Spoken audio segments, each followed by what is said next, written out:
about Andrew? Is it Yang? Andrew Yang. Yeah. Yeah, I support Andrew Yang. I'm Yang Gang. You Yang Gang. I'm Yang Gang.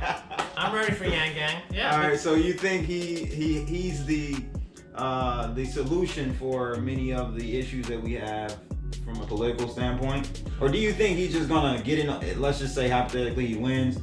Do you think he'll just succumb to? Well, first of all, I think I picked Yang like 6 months ago, 8 months ago, 9 months ago. I said this guy I think is going to be in the top 2 or 3 left standing. Okay. Because he's so radically different than anybody else, and if he were in a debate with Trump would have a lot of trouble with this guy. Because usually in debates, he's very good at goading people, baiting people, getting them to get emotional. Okay. And Yang is he's a technology guy. He's very level-headed. Yeah, he is. He's probably, he's not an emotional person. He's not going to take the bait. And so that's going to be very frustrating for someone for Trump, who's like a bully mostly. Correct. Who tries to get people to kind of, as he calls it, I'm a counterpuncher. So he draws you in with his rhetoric, and then he hits you. Right. So I think in a debate situation, Yang would do very, very well.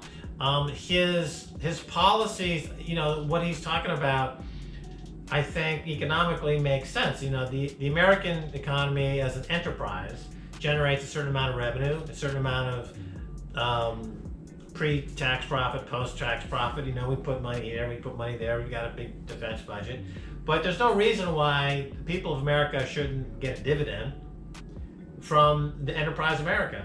I vote. I as a shareholder of America, I should get my dividend. And people call it universal basic income. That's not really what I would call it. It's not really universal basic income. Like here's your $1,000 check a month. It's like here's my dividend check. I get a dividend on my stocks. I buy stocks. I get dividends. I buy my shares of America when I pay my taxes. Yeah. And I want my dividend. Here's my dividend. I never thought of it as a dividend. Right? Why not? Yeah. Okay. Like Social Security should have been buying stocks for 40 years. Every single underwriting that ever happens on Wall Street, 1% should go in Social Security. So everyone in America has a share of Apple, has some of this, some of that. Everything just goes into my Social Security account. But instead, I'm a stakeholder in America. So that changes the psychology of Americans. So that's true. Instead of being like, well, I'm on the outside looking in, there's this 1%, I'm not part of the 1%. No, here's your Social Security account.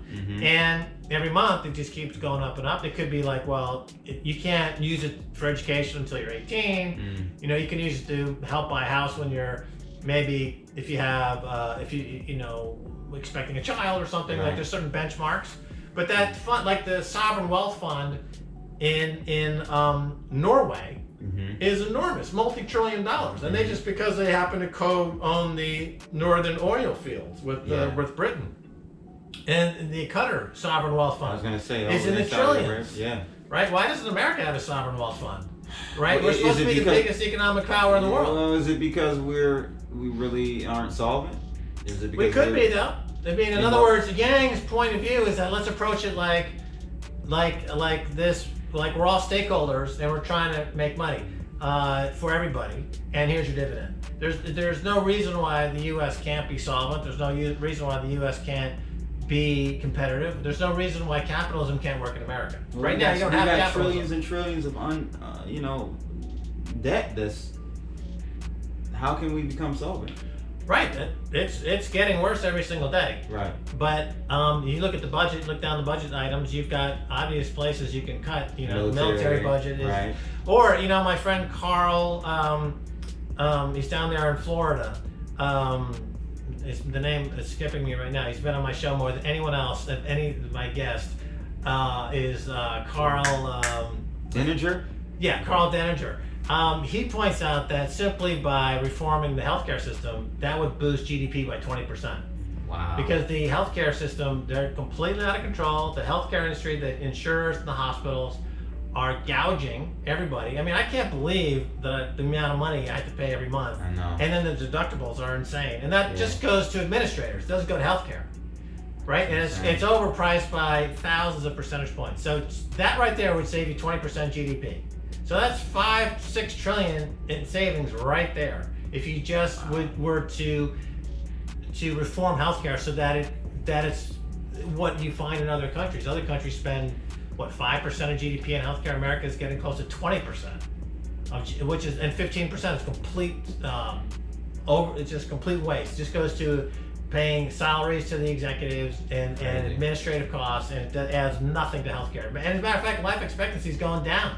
Yeah. Infant mortality is going up. Yeah. So the actual health of Americans is collapsing. Yeah. So you can't make the argument like, well, it's great because we have great healthcare. No, it's actually terrible healthcare and it's too expensive. What are your thoughts about what we currently have going on with the bonds? We've got the 10s and 2s. They've inverted. Yeah. Where do we go from here, man? We've got Euro. They're going NERP. Where do we go? Where do we go from here? And how does Bitcoin play into this? How can Bitcoin be a safety net for all of these sovereign debts and issues that we have around the globe? Well, interest rates are interesting because there's really two sides to the interest rate story, isn't there? There's the interest rates going down, but bond prices, of course, go up. Yep. So if you look at bond prices over the past 40, 50 years, okay, they've never been this high. Right. How about over the past 300 years in America? Never been this high. Right. How about over the past 3,000 years? Have bond prices ever been this high? I Never. don't think so. Because you've never had negative interest rates. So the bonds are in the biggest bubble that the world has ever seen in 5,000 years. So it's not about negative interest rates, it's about bonds trading at tulips. The real tulips are bonds. Not Bitcoin. Not Bitcoin. Right, so the tulips are the bonds. Then the stock market, which has been feeding off this cheap money, that's another tulip. Property market in all these areas, that's another tulip. The only thing that's not a tulip is Bitcoin and gold. Certainly not gold. Gold's been cheap for 60 years now, and now it's starting to wake up. But those are the things that are not in a bubble. So the bond prices are in a historic bubble. They could get even to an even more outrageous bubble, but this is a bubble. Are we at the end? Right to pop. Well, you can never. It's almost impossible to call tops and bottoms in any market. Right. And I think that according to Michael Hudson, who's another guest on the Keiser Report quite often, he thinks that negative interest rates could get down to negative 25%. All right. Wait a minute. So you're telling me they're going to pay me 25% to hold debt? That's the idea. So so this thing could go on for a while. Well, I mean, it's I don't know, if it could get to 25%, but it's got some life left in it, and it's a default. It's another way to look at it. Yeah. And the banks are insolvent. I think what'll probably kill it is like Deutsche Bank. That's been circling the drain for a couple of years. And I think that it just hit a new low this week.